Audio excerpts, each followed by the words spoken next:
Welcome to the Catholic Cafe, where Catholic truth is served fresh daily. We've made you a reservation in the luxurious corner booth, so come on in and see what's on the menu today. Now, here's your host, Deacon Jeff Drzymski.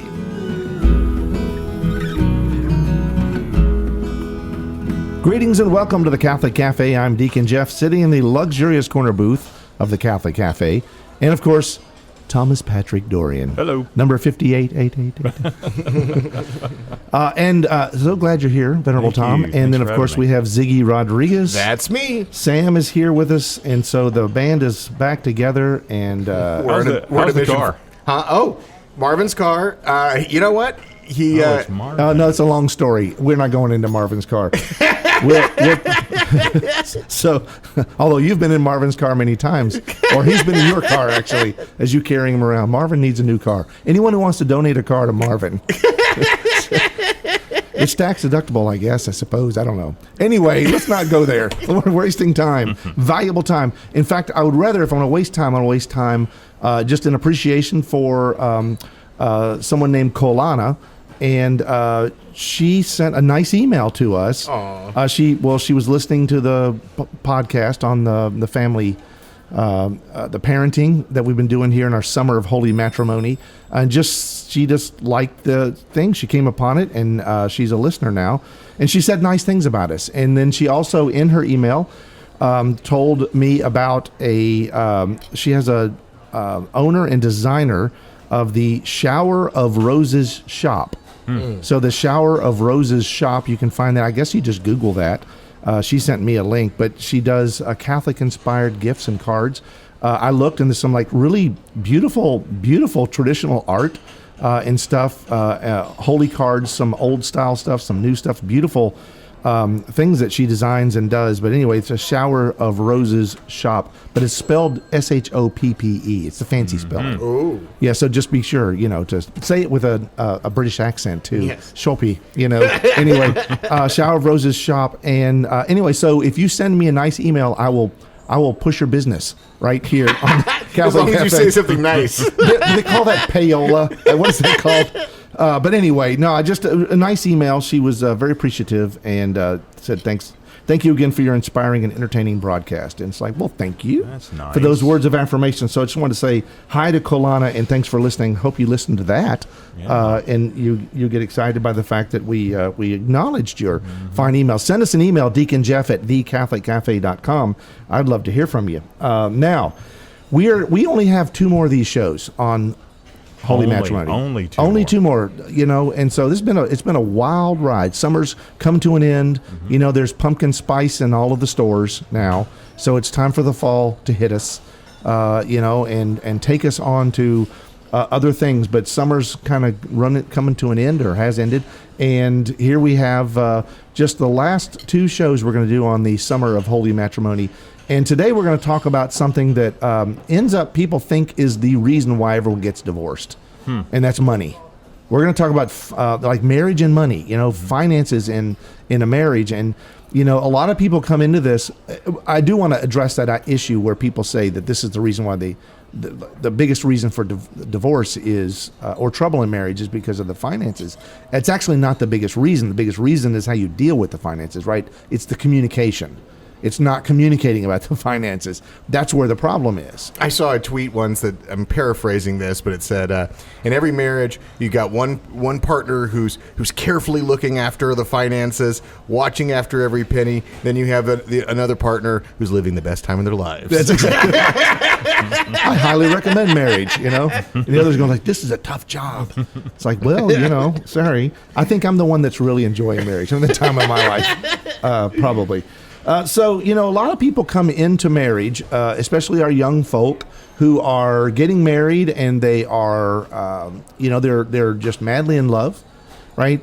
And they're not really thinking about their finances. So a lot of marriage prep programs, they'll sort of dutifully trot in some kind of financial advisor to talk to them for an hour about money and finances and how to plan money for money issues, how to have a budget and all these kind of things. And I'm not saying that's bad, right? But that's just how they deal with finances in most marriage prep programs.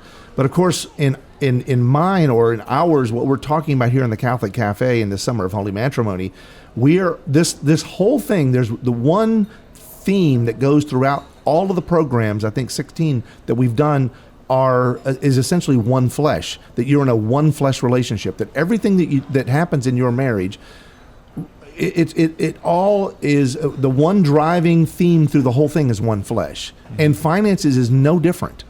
And so that's what we'll kind of address today. So rather than talk about, we brought in a financial advisor. We have Sam Rodriguez here. If your financial advisor's name is Ziggy, you probably need you need a different one. But a lot of people come into this thing, especially kids that are in love and they're, pie in the sky and they're looking like rose-colored glasses and their life, everything's looking up. It's beautiful. We're in love. It's like money's not that important because we have love, right? My wife and I have, over many, many years, we've been married almost 37 years. We're in our 37th year, and it's like, the number of times that we've said, like, well, we're rich in love. And that's the better way to go, right? Than think that money doesn't matter, because money does matter. Right. And so we do want to, we don't want to be the people that you just mentioned in the tweet, or the meme or whatever that says like one's really careful and doing the right thing, but basically they're just basically holding up the other. Well, but I do think it is important to point out, in this world that we live in right now is only becoming more and more materialistic and consumeristic, and I think it's important as we're exploring. You're a buzzkill. But it's true. As we're exploring these themes, to ask ourselves, are there things that I'm wanting to put money into that aren't really ultimately helpful? Like if you're not yet married, or if you are married, you just taking these words within the context of what makes sense for you. Like, am I prioritizing my money in a way that is actually like good for the soul, for example, like serving good for the kingdom, right? And the vast majority of us, there's a lot of stuff that we consider, I can't live without this and I can't live without that. And it is stuff that we can live without, Right. And we're not, and it's a really hard thing to go against the grain of that in this culture that we live in. But this culture can, in terms of like, money having a stranglehold on marriage, yes, a lot of it has to do with bad decisions that are happening, but a lot of those bad decisions are being encouraged by the culture that we're living in right now. Yeah, that's a great point that you're making, because I think there's a lot of times, and again, I don't want to judge and point fingers, because we can all look at other people's finances and find out where they're making mistakes, and we don't necessarily look at our own.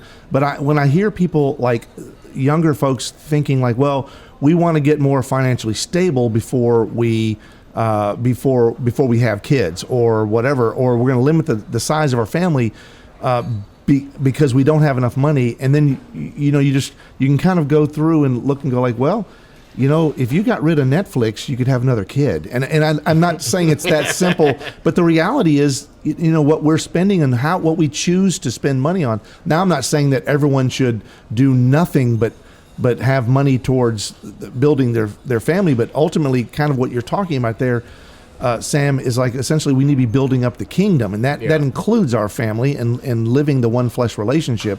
And it's amazing how many things that we put in the, we really need this column, or I'm not willing to give that up column. And I struggle with that personally. I'm speaking as someone, I don't have it all figured out. I need to put God first in my own financial decisions, and I don't think I'm alone in that. Yeah. Now, is your beard balm, is that in the necessary category, or because you've got your appearance to keep up?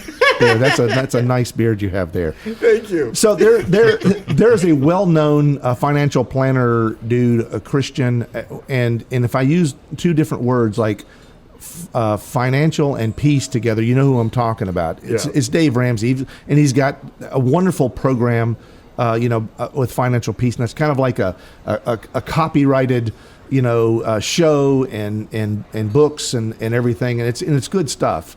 Good, solid advice. And so kudos to him and to that whole ministry. But you can't copyright, like peace in your finances, right? Because God wants your family to be at peace, right? Because there is peace in him. So when we live rightly ordered, right? If we live that orthodox life, then we're going to be at peace, and that's the goal. And finances that's a key area in your marriage that needs to be addressed. Now, there's a couple of concepts that are really borrowed from what we've already talked about in the Summer of Holy Matrimony. One of them is this concept of it's not mine or yours, but it's ours.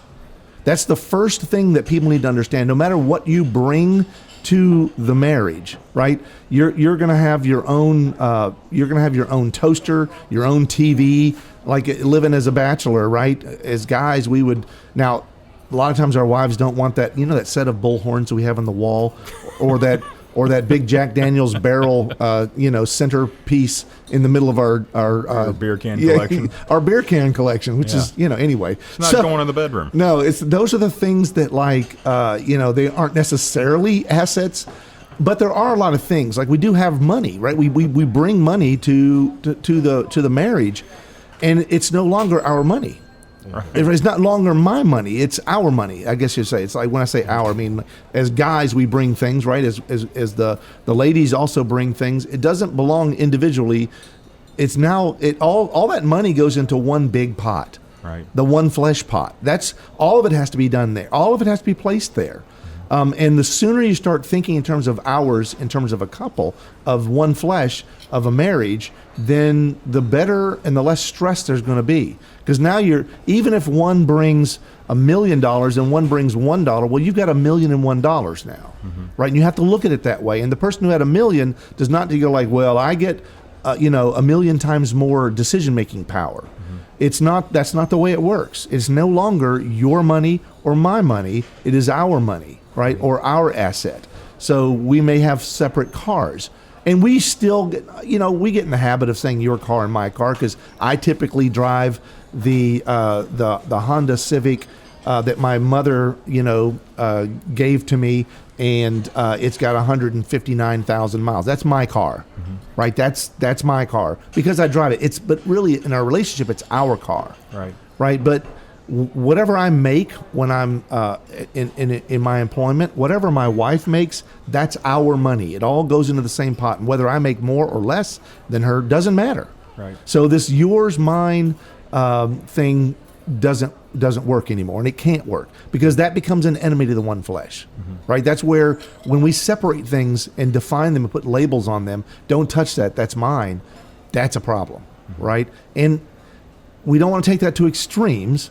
It's like, well, you brought your baseball card collection. It's like, well, I want to sell it, I put it on eBay. What? You did what? It's like, it's not, I don't mean that, but you have to look at the value of things and go, well, this is ours, and then you discuss those things. But that also includes another thing that typically you come with separate things, but you can't have separate bank accounts anymore. That's one it's interesting because a lot of people go like, whoa, wait, what? Why would it matter whether we have separate bank accounts? It's because that's yours and mine. That's like separate things that you control. It's like I have 100% control. I know the password. I have the access point. I have the debit card. I have the whatever, and that becomes my money and your money, right? And frequently, when couples get married, they've got separate bank accounts. They've got separate insurance policies. They've got all these things that are separate. And the whole job of really in that honeymoon phase, when you're really, really, excited about being in love and everything's great, but right towards the end of that, one of the ways we get out of the honeymoon phase of a marriage, which should never get out of, but we do, is like when we start going, okay, we've had a year of bliss. Now we got to figure out how to commingle all our finances and figure out where our insurance and life insurance and health insurance and who's providing for this and whose job and this. And you start looking at all the money and a little more closely, right? And so getting rid of separate bank accounts is a really big and important thing. Right, because it's the physical reality of taking the separate and making it one whole. Yep. Right, and that's where the rubber hits the road. It's like you can't say this is our money, but I'm just keeping our money, my version of our money, over here. And I get sometimes it's difficult to. You've got automatic debits that come out to paying for whatever, your payments are electronic or debits or whatever. and getting all that stuff restructured is Pain. it's a pain, but it's a good thing to do, right? To be with it. Tom, did you have difficulty when you were married and separating all that stuff? Or Still did do. you even think? Oh, still do. You've been married for 114 years now. Is that true? That's exactly right. Husband years. Yeah, husband years. That's right. Yeah. Yeah, it's Everybody does. It doesn't. It's never simple and easy. Right. But it's always a good thing to revisit and discover. Like, hey, here's another little thing that can. Because when you have separate things, you're not as united as when you have one thing. It leads to division. Yeah, right. It can. It is division. And when there becomes a problem, it's a bad division. Oh, it's bad. It's going to make that division or that problem worse. Yep. So tied to that is this concept of no more secrets. And this is not specifically just a financial thing. It's like, I'm not going to tell my wife. I'm not going to tell my wife I did that, or I'm doing that, or I'm not going to tell my. Those are not good things. That's basically a violation of trust. Right. I trust you with everything, honey, except for this knowledge. Right. Right now, especially when it comes to finances, I have very, very close relations where there have been problems with things like opening up a separate bank account or charge account, at Target or whatever. Open up a little, because it's so easy. It's so easy, and then a little bit later on, Mama wanted to go and get that bank account, but Dad didn't know about it, and then it's like all of a sudden it's like looking at a bill 6 months later and go like, what is this? Oh, I was going to tell you about that. Well, that's a problem because when 6 months ago when you opened it, Right. It's not necessarily a big bad wolf that you've let in the door, but it could be, and it's a kind of a separation or a lack of trust that can lead. It can wound and harm the family. So you have to be able to look at those things, which leads into the next things that I'm going to talk about, and that is like sharing every financial decision. Right? So it's not a big deal. Maybe she wanted to have a little fun money or something where she felt like she was able to, without asking, to go and buy a new thing. Like maybe he wanted to buy a new set of golf clubs. She wanted to buy a new drive, whatever it is, There's nothing wrong with that, but really there's nothing says you can't go and do those things if you don't discuss it. Right. If I want to buy a new set of golf clubs nowadays, have you seen the price of those things, Tom? Oh my gosh, that's an investment. There's this driver I want. You got to insure those things. TaylorMade has this driver that just came out. It's Really? it's a QI10. I'm not advertising for him, Yeah. but I looked at that thing, and a buddy of mine has it. He came upon one, but it's like, Does it hit straight? apparently it hits perfectly straight. Okay, well, then no get matter it. how you hit the ball, you can just look at the ball and it shoots off the driver. And it's like, Just do it. yes, Deacon Jeff. exactly, yeah. So it's $599, and it's like, no. crazy. What I do know from just history, it's going to be club. Yeah, that's ridiculous. That's crazy. Now, so you get a new set of clubs, a couple $1,000s, easy if you get a really good set of clubs. And the thing at the end of the day is that's a financial decision that you should share. Honey, if you want to take an extra $10 and get you that nice rump roast, down there, at the Kroger, which is, I guess that's $110 now. I'm showing my age, right? But I'm going to go get one thing for me. Well, what's the thing you're going to get? This $2,000 set of golf clubs and a $600 driver. It's like, wait, that doesn't seem fair. So you discuss these things, right? You need to talk about these things. I remember from personal experience, and I'm going to go ahead and say it. It happened in my family. It was my mom and dad, and I learned a lot from my mom and dad, and I love my mom and dad. My mom's gone to be with the Lord. My dad, he's hanging in there, and I don't think he's going to listen to this, so I won't tell him about this show. But one day, back in the 70s, he came home. He came home one day, and we're all playing in the yard. And my mom's out there, doing I don't know what she was doing, but we were all out there, and Dad drives up, and he's in a brand new 1977 Toyota Corolla wagon. It was white, and he pulls up in it. He's got a big grin on his face. And she kind of looked like, what is that? And he goes, honey, I bought you a new car. Now, he expected a squeal of excitement, like, oh, you love me so much, you got me a car. Thank you, my big, strong man, got me a car, whatever. Now, remember, this is the 70s, so it's kind of holdover from the 40s and the 50s and the 60s and traditional roles of a man and a father and a husband and the family and maybe the homemaker wife or whatever. But the point is, that definitely wouldn't fly now. But back then, I guess it sometimes did. But she was mad at him. She was unhappy. He's like, wait, I'm handing you some car keys. Sweetie, you should be appreciative of this. Why are you mad at me? It's like, you didn't ask me whether I wanted a car, A.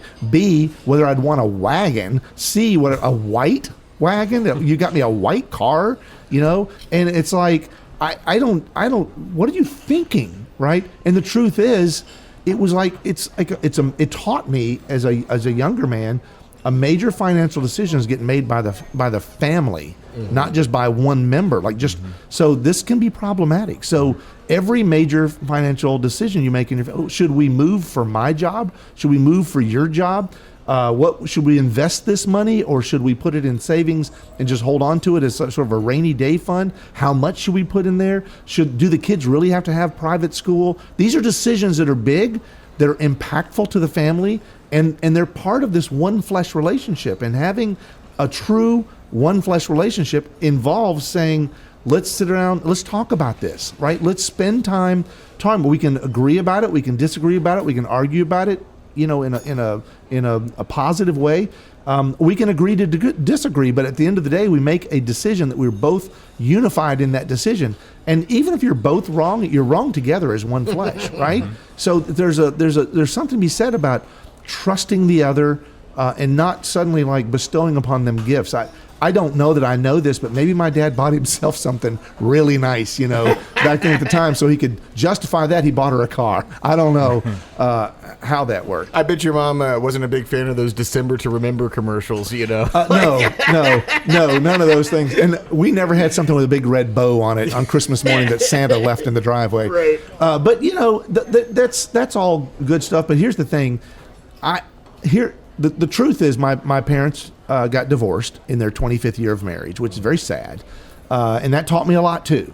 And the thing is, that was 7 years after this event. Now, I'm not saying this event caused their divorce, but what I am saying, when I look at things like this, I go, this is a part of a pattern of not communicating, of not sharing, of not being one flesh, right? And so if you want this long-lasting, beautiful marriage relationship, you've got to communicate, you've got to talk, you've got to share your thoughts, your feelings, and you've got to listen to the other talking about, especially these financial decisions. And I don't want to talk about finances in marriage without just one more time slamming prenuptial agreements. Okay. As much as, you're going to have financial advisors that will tell you, oh, no, I know that Deacon Jeff, he's a good man, but he's a little naive when it comes to this stuff. And the thing is, financially, you make 7 figures, she makes, 5 figures, whatever. So you need to put your money over here in this thing, get her to sign this agreement that if things don't work out, the problem is when that happens, you are immediately saying, hey, just in case this thing doesn't work out. Exactly. It's no longer trust. It's no longer like, you know what, let's do this together. I am all in. And all in may be different financial numbers for 2 different people, but you are all in, and you are saying, I'm putting it all in there, and I'm 100% trusting you and trusting God. There are Catholic groups who will do financial counseling for couples. And that's good. Yeah, so it's not like this is what happens if you get divorced. It's, okay, this is a complicated money situation or whatever it might be, the circumstances of individual couple, and they get them through a place where before they get married, there's an understanding, has nothing to do with dissolution. Right. There's just an understanding as to, like, this is how much you should be spending on a monthly basis, and this is what needs to be set aside and why, and these are the circumstances where that changes, et cetera, et cetera. Yeah. That's fine. And actually, that's good. That's great. Right. Yeah. So having a financial planner come and look at your specific situation, right? That's awesome. Just know that they're coming from a secular, financial, strictly data-driven, money-driven, economic solution to a problem, and they may not have their total sight on this one flesh relationship. Yeah. So it's good to have a budget. It's great to have a budget, to know what's coming in and what's going out and how to balance that, to know where to put things in categories, understanding your credit to debt ratio. All these things are important.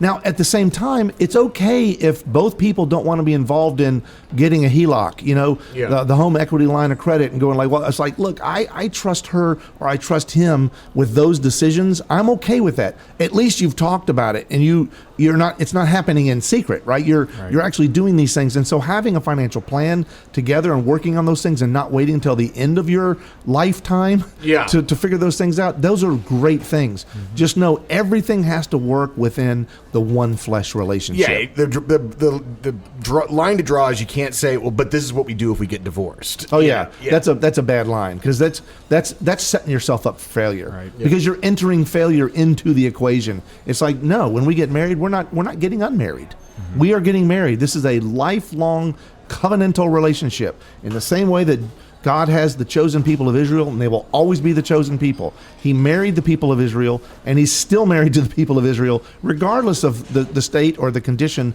of those people today. He's still married. He's not leaving the marriage. In the same way, we are not getting unmarried, right? Mm-hmm. Tom and I are in this for good. We are in this for good, and we love it, and it's a beautiful thing. It's one of the few things in the world I can count on and know that my wife always has my back. Yep. And that's a beautiful, beautiful gift. That's God speaking through her to me. It's affirmation. It's one flesh. It's what it means to be in a one flesh relationship. So finances, yes, they're important. They're vital. But every single thing in the financial world in your marriage can be addressed in that one flesh relationship. We're doing it to build up that relationship, to make sure that relationship and our relationship with God is a flourishing one. Mm-hmm. And God blesses those marriages in that way.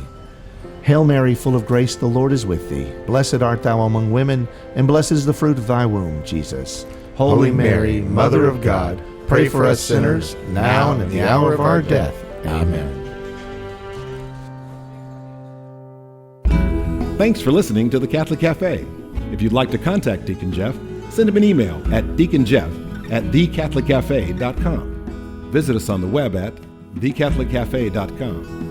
You can also find us on iTunes or follow us on Facebook and Twitter. The Catholic Cafe is brought to you by the Order of Malta Federal Association. Join us again at the Catholic Cafe, serving up salvation one cup of coffee at a time.